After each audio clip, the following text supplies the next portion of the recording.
Japan elected a leader who projected strength, clarity, and decisiveness.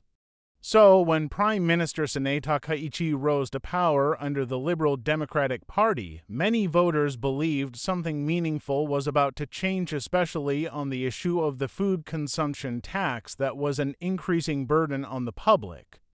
During the February 2026 snap election campaign, Takaichi gave a strong impression that she was seriously considering something bold, a temporary suspension of the consumption tax, potentially for up to 2 years.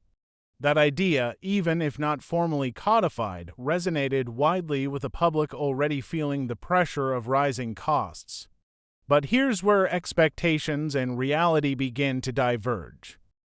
If you look closely at the official LDP manifesto, the language was far more cautious. Rather than promising a tax cut or suspension, it committed only to accelerating discussions around the possibility of a tax pause.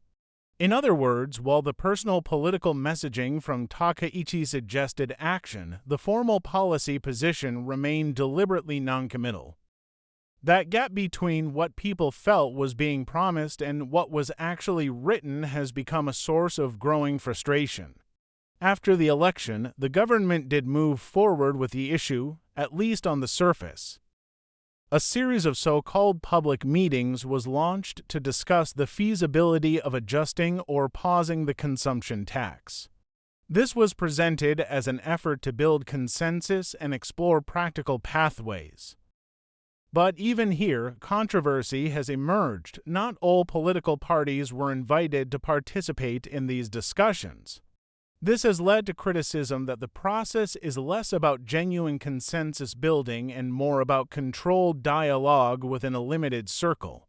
For some observers, it reinforces the perception that the outcome may already be predetermined or at least tightly managed. At the same time, practical challenges are starting to surface from an entirely different angle. Japan's major payment vendors and system operators, those who actually process transactions across Japan's economy, have begun voicing concerns that a temporary suspension of the consumption tax would be extremely difficult to implement from a systems perspective. Japan's tax infrastructure is deeply embedded in retail, accounting, and digital payment systems. Turning it off, even temporarily, is not as simple as flipping a switch is what the industry claims. This introduces another layer of complexity. Even if there were political will, the operational reality could slow things down significantly. And that brings us to where things stand now. From the outside, it increasingly looks like the government is moving cautiously, some would say slowly. Critics argue that now that the election has been won, the urgency around tax relief has faded. What once felt like a bold possibility now feels like a prolonged process of discussion, consultation, and delay. Meanwhile, the external environment is making everything more intense. Rising geopolitical tensions, particularly the ongoing instability linked to Iran, have pushed energy prices higher and added renewed pressure to inflation. For ordinary households, this translates directly into higher costs for fuel, electricity, and everyday goods. The timing could hardly be worse. People are not just waiting for policy, they are feeling the impact of inaction in real time. Grocery bills continue to climb, utility costs remain elevated. And against this backdrop, the idea of a consumption tax pause feels more urgent than ever. Instead, what they see is a combination of cautious language, selective consultations, and growing technical obstacles.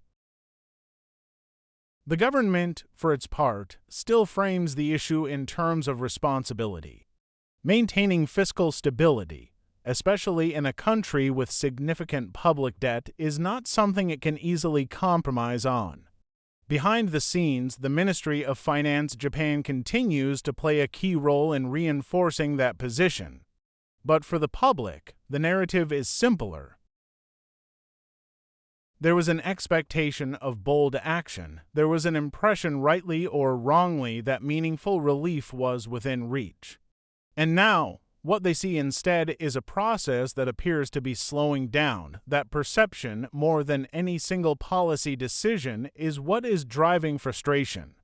Because this is no longer just about whether the consumption tax is reduced or not. It's about whether political signals match political outcomes and whether voters can trust what they believe they were promised.